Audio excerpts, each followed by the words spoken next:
Hello, everyone. Today we got assigned on Marvell this past Friday, so we need to go track that transaction. So let's get to it. Here we are in Ameritrade's Thinkorswim software, looking at Marvell. We did get assigned on that. So let's see here. The last traded price was 36.10. I guess it ended Friday around 36.10. Our put contract was at 37, I believe. And so we got assigned on that. So we had to purchase 100 shares at $37. And let's go ahead and go over to the website so we can add that transaction. All right, so we're on the website, myatwm.com. Looking at the dashboard, we need to go to the cost basis section. And let's filter down by only positions. And right now, Marvell is the only one that we actually have a position in. We had that put. All right, so here's the put in play, the put position. It expired this past Friday. It did get assigned because it went below the $37 strike price. As you can see, the last price that the software recorded was 36.06. So what we need to do is in this result drop down, we will say it got assigned because that's what happened. The price that it got assigned, well, basically the put contract expired, but it got assigned, so the price was zero. So we still pocketed that $99, so that was still ours to keep. The assignment date, I'll go ahead and keep today's date as that. The assignment type would be stock, and we're buying to open, and we are buying to open 100 shares because it was one contract. The assignment price was $37, so that's there. Go ahead and click submit. And what happens now is we clicked submit, it changed the numbers around, and as you'll notice, stocks right here has another position added to it. If we expand that, that's where the position went to show up. So since this put is expired, we can go ahead and clear it out now since we've rolled it successfully. But we also need to log that transaction that occurred. And as you can tell, the proposed records does not have that buy to open transaction. It has the original put because click and submit on that reproduces any proposed records that are in showing in the positions in play.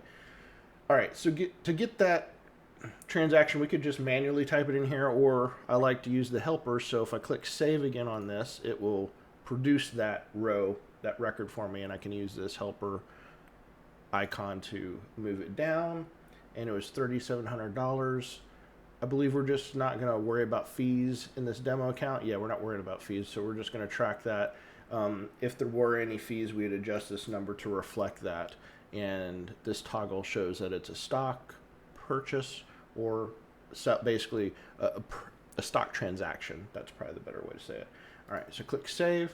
All right, so it retained that. So now you'll notice that the puts went away. That puts actually went away as soon as I removed the put position here. But now we own 100 shares. We bought it for $3,700. The value based off the last price is 36.06. So our unrealized loss right now is negative $94. All right.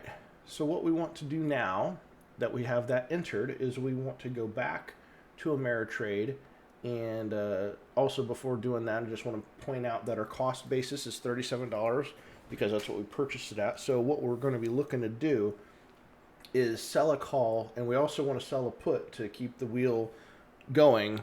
Some people say the wheel strategy is just, one revolution of the wheel is where you do the cash secured put until you get assigned. When you get assigned, you start selling a covered call on it, and you keep on doing those until you get assigned on the covered calls, and then you're completely out of the transaction. And in a perfect world, that works great, but the stock prices goes up and goes down, and if the stock price goes way down, then you may not be able to sell the covered call on a weekly time frame for any premium. You're going to have to go out several months, and it may or may not ever get back to that price. So on the MyATWM site, we actually take it a step further and trade on both sides. We sell a covered call and we sell a put on the downside. So we will dollar cost average the cost base back to a level that the covered call eventually will sell a covered call that gets hit, and then we'll get out of the trade completely. All right. So we need to come back over to Ameritrade's Thinkorswim, and click on Marvell. We need to go look at the option chain, and we're in this at 37. So let me go ahead and filter down this range. We're at 37 as the cost basis.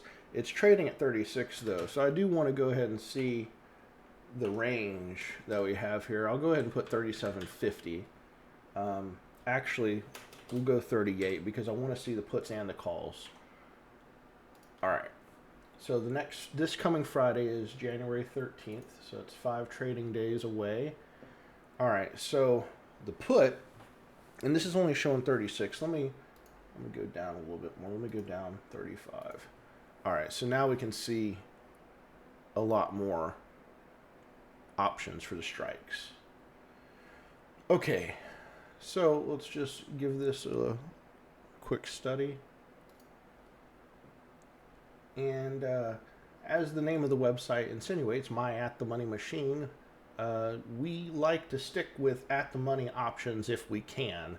The $36 put is at the money, and we can go ahead and do that because $36 will bring our our dollar cost average down, our cost basis down, because right now, like I said before, is at 37, so 36 will definitely bring that down, and we're going to collect, it looks like 100, and the middle of that is about 116. So let's go ahead and sell the put, and we only want to do one contract, not 10, because we only own 100 shares. All right, and the middle, like I said before, 114 to 119, that's 5, so we can probably go up 2 cents. All right, and we want to confirm and send that. So it'll give us a credit of $115 if and when it executes tomorrow morning. Go ahead and send that off. Now the covered call, I did say we like to do at the money options. However, the at the money call option here is setting at a 36.50 strike, and if we were to sell that and get executed on that, we would actually end up selling the stock for 50 cents less than we purchased it for, and that would be like a $50 loss. Now, it's kind of funny that I say it'd be a $50 loss, because it would be. However, once you factor in the premium that we would have collected, that would not have been the case at all. And in fact, if you go back over to the website, yeah, so in fact, I was telling you about, if you factor in the premiums that we received, we're actually starting off this trade at a cost basis of 36 with the premiums. So we could theoretically go ahead and do that 36.50, get the 100. However, the problem with doing that is you're eating into the premiums you've collected. Can we do that? Yeah, we could, if we were not interested in making money or making a profit off this. Our goal, at least with this website, and my goal in doing trading, is to keep the cash flow, keep the premium. So with that in mind, I always try and target this. The only time I ever really target this, and teach their own, you can do what you want, but personally, I only start targeting the cost basis with premium if if this stock has like some shaky financials that came out, or if I'm worried that it's going to go out of business, or I'm worried basically something really bad is going to happen with this company, and I'm looking to just get out, clean break without, liquidating and just taking a huge loss, then I might start targeting the cost basis with premium to sell a covered call on to get out of it. All right, so that's that little spiel. So I'm going to continue targeting 37 for this demo account, and I target that in real life as well. All right, so the 37s, we're going to go ahead and bid on that. The middle, that's a nickel, so we can go up 2 pennies. We should be able to. So that's targeting 80 at 37. Confirm and send. Oh, almost forgot. It likes to do the 10 by default. We only want to do one contract, so confirm and send. I always make sure that I'm receiving a credit and that the number is a close, or pretty much right where it should be before clicking send. That's how you can stop yourself from making a mistake. Make sure you're definitely receiving money at the very, very minimum that you're receiving money. Definitely always make sure of that. And fortunately, it's Sunday, so even if I did send some rogue order, I would have time to review it and not have to worry about it executing because the market's closed. So we're going to go ahead and send that. All right, so we have the covered call and the cash secured put orders submitted. So now all we have to do is sit back and wait for the market to open tomorrow, see which one, make sure that they execute. If they don't execute, that means like something happened with the price of the bid that we submitted, like it went down, so it's not allowing that bid price. So I might have to come in here and do a right click and cancel replace and lower the bid a couple pennies and then resubmit it to get it to go through. And I might have to do that on the put and or call side, but we're right at the mark. We're actually a penny below the mark, so which is the middle between the bid and ask.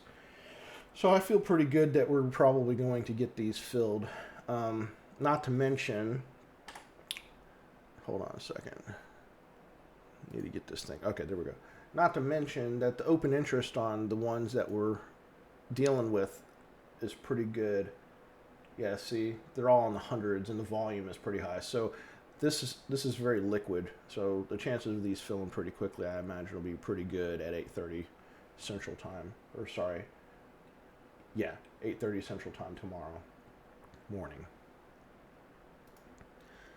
And then once these orders are executed, we'll hop back on a video and show you how to log those transactions in the myatmm.com website. Thank you for watching, and like and subscribe if you haven't already, and be sure to go out and get your free account today at myatmm.com. Thanks again, and I will see you in the next one.